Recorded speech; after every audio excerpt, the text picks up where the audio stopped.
5 अगस्त 2024 को बांग्लादेश की पीएम शेख हसीना को अपना जान बचाकर भागना पड़ा अपने ही देश से। और जैसे ही वो बांग्लादेश से इंडिया आती है, उसके बाद बांग्लादेश का हालत जैसे कुछ साल पहले श्रीलंका को हुआ था वैसे हो जाता है और सारे के सारे प्रोटेस्टर प्राइम मिनिस्टर के बंगलों में घुस जाते हैं और तोड़ फोड़ करने लगते हैं और वहाँ के कई सारे सामानों को भी चुरा लेते हैं और यहाँ तक कि उनकी साड़ी और अंडरगारमेंट को पहनकर पूरे देश के सामने उनका तमाशा बनाया जाता है। और अगर हम वहाँ के पार्लियामेंट की बात करें तो वो किसी दारू के ठेके से कम नहीं था। कोई वहाँ पर सिगरेट पी रहे हैं, भिखारियों की तरह खाना खा रहे हैं और वो आपस में लड़ते ही जा रहे हैं। शेख मुजीबुर रहमान जिन्होंने बांग्लादेश को आजादी दिलाई और ये शेख हसीना के पिता थे, उनके स्टैचू के ऊपर पेशाब किया गया और गिराया गया। तो आखिरकार शेख हसीना ने ऐसा किया क्या जिसकी वजह से उनको अपनी जान बचाकर भागना पड़ा अपने ही देश से।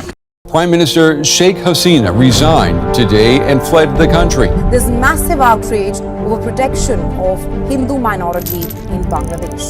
It's been a very dramatic day for Bangladesh, and that's putting it mildly. Their Prime Minister Sheikh Hasina has been ousted from power. The army has taken over the country. Protesters stormed the Prime Minister's official residence. They have taken over the capital, Dhaka. 1 जुलाई 2024 को बांग्लादेश के बहुत सारे student protest कर रहे थे वहाँ के roads और रेलवे को ब्लॉक करके। और वो किस लिए कर रहे थे? वहाँ के हाईकोर्ट के ऑर्डर के खिलाफ जो पास हुआ था 5 जून 2024 को। हाईकोर्ट ने एक कंट्रोवर्शियल कोटा सिस्टम को रीइंट्रोड्यूस कर दिया था बांग्लादेश के अंदर। तो आखिरकार ये कोटा सिस्टम है क्या, इसे समझने के लिए हमें कुछ साल पीछे जाना होगा। 1947 में जब पाकिस्तान भारत से अलग हुआ था तब इसको वेस्ट पाकिस्तान बोला जाता था और इसको ईस्ट पाकिस्तान बोला जाता था। पाकिस्तान में क्योंकि ज्यादातर मुस्लिम मेजोरिटी थी तो उनका मानना यह था कि ईस्ट हो या फिर वेस्ट दोनों साथ में मिलकर रहेंगे, लेकिन ऐसा होता नहीं है। ईस्ट पाकिस्तान के साथ डिस्क्रिमिनेशन होने लगता है क्योंकि वेस्ट पाकिस्तान में ज्यादातर मुस्लिम उर्दू बोलते थे और ईस्ट पाकिस्तान में ज्यादातर मुस्लिम बंगाली बोलते थे। फिर भी वेस्ट पाकिस्तान ने जबरदस्ती ईस्ट पाकिस्तान के ऊपर उर्दू लैंग्वेज ऑफिशियल बना दिया और यही नहीं, ईस्ट पाकिस्तान के सारे मिनरल्स एक्सप्लॉइट करते थे और जितना भी प्रॉफिट होता था वो वेस्ट पाकिस्तान के अंदर लेकर चले जाते थे और ज्यादा से ज्यादा डेवलपमेंट वहाँ पे करते थे और यहाँ पर कोई भी ध्यान नहीं देता था।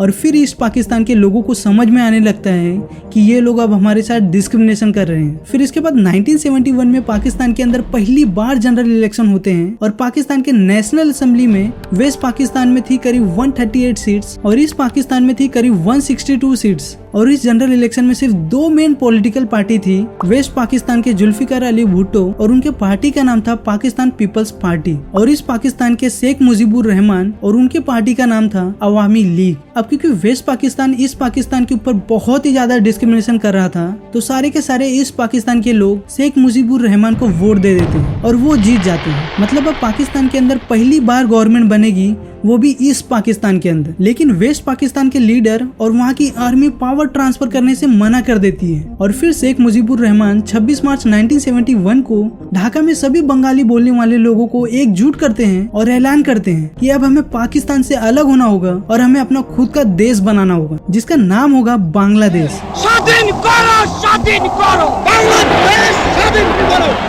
और ये सुनकर वेस्ट पाकिस्तान की आर्मी ऑपरेशन सर्च लाइट चालू करती है और इस पाकिस्तान के जितने भी बंगाली लोग थे उनके ऊपर हमला बोल देते हैं और यहीं से चालू होता है 1971 का बांग्लादेश लिबरेशन वॉर। और इस वॉर में बांग्लादेश में 30 लाख लोग मारे गए थे जिसमें 10 लाख महिला का रेप किया गया था और वो भी किसने किया था? पाकिस्तान की आर्मी ने। फिर इसके बाद बांग्लादेश में एक फोर्स तैयार किया गया, मुक्ति वाहिनी, और इस फोर्स में आर्मी लीडर्स और बांग्लादेश के सिविलियंस मौजूद थे जो लड़ रहे थे पाकिस्तान की आर्मी के साथ, लेकिन फिर भी वो बहुत ही ज्यादा वीक थे। फिर यहाँ पर एंट्री होती है इंडियन आर्मी की और हमारी प्यारी इंडियन आर्मी सिर्फ 13 दिन के अंदर 93,000 पाकिस्तानी आर्मी का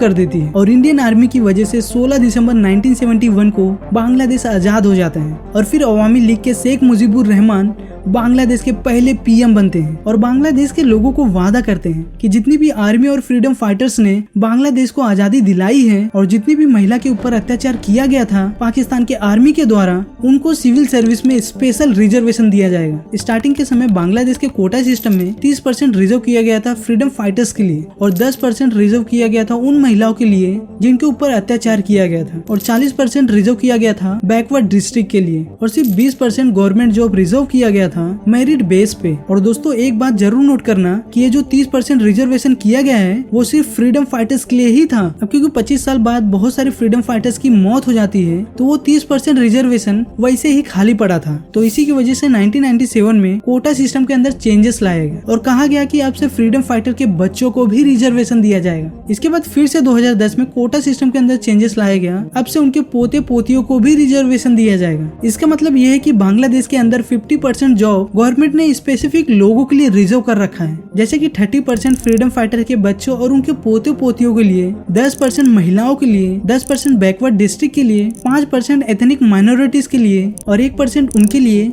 जिनमें फिजिकल डिसेबिलिटीज है। मतलब 44% सिर्फ मेरिट बेस्ड लोगों के लिए था। और इसी की वजह से बांग्लादेश में कई सालों तक प्रोटेस्ट होते रहे और उन प्रोटेस्टर का कहना था कि 30% जॉब क्यों रिजर्व है उन फ्रीडम फाइटर के बच्चों और पोते पोतियों के लिए। आजादी तो फ्रीडम फाइटर्स ने दिलाया था, तो उनके बच्चे और पोते पोतियों को 30% रिजर्वेशन क्यों दिया जा रहा है। और इसी की वजह से 2018 में ये प्रोटेस्ट बहुत ही ज्यादा भयानक रूप पकड़ लेता है। फिर जाकर बांग्लादेश की सरकार ने कहा कि अब हम इस कोटा सिस्टम को हटा देंगे। अब देखो वायलेंस तो 2018 में ही खत्म हो जाता, लेकिन फिर 2021 में फ्रीडम फाइटर्स के कई बच्चों ने हाई कोर्ट के अंदर पेटिशन डाला कोटा सिस्टम को वापस लाने के लिए। फिर इसके बाद 5 जून मतलब आज से 2 महीने पहले हाई कोर्ट का फैसला आता है कि जो पेटिशनर्स कह रहे हैं वो सही है और फिर से बांग्लादेश के अंदर उसी कोटा सिस्टम को फिर से इंट्रोड्यूस कर दिया जाता है। और इसी कारण की वजह से बांग्लादेश में फिर से एक बार प्रोटेस्ट और बड़े लेवल पर वायलेंस देखने के लिए मिलता है। फिर 21 जुलाई 2024 को बांग्लादेश की सुप्रीम कोर्ट ने हाई कोर्ट के उस ऑर्डर पर स्टे लगा दिया और एक नया कोटा सिस्टम को इंट्रोड्यूस किया कि अब से 93% जॉब मेरिट बेस पर रिजर्व किया गया है और सिर्फ 5% जॉब फ्रीडम फाइटर के बच्चे और उनके पोते पोतियों के लिए रिजर्व है। एथनिक माइनॉरिटीज के लिए 1% और फिजिकल डिसेबिलिटीज के लिए 1% रिजर्व किया गया है। लेकिन फिर भी प्रोटेस्टर्स इस कोटा सिस्टम से खुश नहीं थे और उनका कहना था कि 5% भी क्यों देना फ्रीडम फाइटर के बच्चे और उनके पोते पोतियों को। और इसी की वजह से वहाँ पर और ज्यादा प्रोटेस्ट होने लगता है और सारे के सारे प्रोटेस्टर मिलकर ढाका पहुँचने लगते हैं, जिसकी वजह से शेख हसीना को रिजाइन करना पड़ता है और देश छोड़कर भागना पड़ता है। अब देखो जब से शेख हसीना ने बांग्लादेश छोड़ा है तब से बांग्लादेश में रह रहे 1.5 करोड़ हिंदू खतरों में आ गए हैं। वहाँ पर अब तक सैकड़ों हिंदू घरों को जलाया जा चुका है, उनके दुकानों को लूटा जा रहा है और यही नहीं वहाँ के सैकड़ों हिंदू मंदिरों को तोड़ा जा रहा है और जलाया जा रहा है। और यहाँ तक कि बांग्लादेश के फेमस हिंदू म्यूजिशियन राहुल आनंदा के घर को भी आग लगा दिया गया है। और सोशल मीडिया पर इतने सारे वीडियो आ चुके हैं जिसमें हिंदू परिवार घरों में बंद है और बाहर खड़े इस्लामिक जिहादियों का भीड़ उनके दरवाजे को तोड़कर घरों में घुस रहे हैं और उनको जिंदा जला रहे हैं। और यहाँ तक कि एक हिंदू महिला जो प्रेग्नेंट थी वो दरिंदों ने उनको भी नहीं छोड़ा और बीच रोड पर हिंदू लड़कियों के हाथ को बांधकर जबरदस्ती किया जा रहा है। और यहाँ तक कि वहाँ की मुस्लिम महिलाएं भी वहाँ की हिंदू महिलाओं को बांधकर टॉर्चर कर रही हैं। दोस्तों सोचो 1971 में जब बांग्लादेश पाकिस्तान से आजाद हुआ था तब वहाँ पर हिंदू 22% थे, लेकिन आज वहाँ पर सिर्फ 8% हिंदू बचे हुए हैं। अब देखो बांग्लादेश में स्टूडेंट प्रोटेस्ट की वजह से वहाँ का रिजर्वेशन तो खत्म हो गए हैं, लेकिन उसी स्टूडेंट के आड़ में आकर इस्लामिक जिहादियों ने वहाँ के हिंदू लोगों को टारगेट बना लिया है और वहाँ पर उनका जेनोसाइड किया जा रहा है। तो दोस्तों आपका इसके ऊपर क्या कहना है कमेंट में जरूर बताएं और मिलते हैं आपको नए इन्फॉर्मेटिव वीडियो में। तब तक लिए जय हिंद।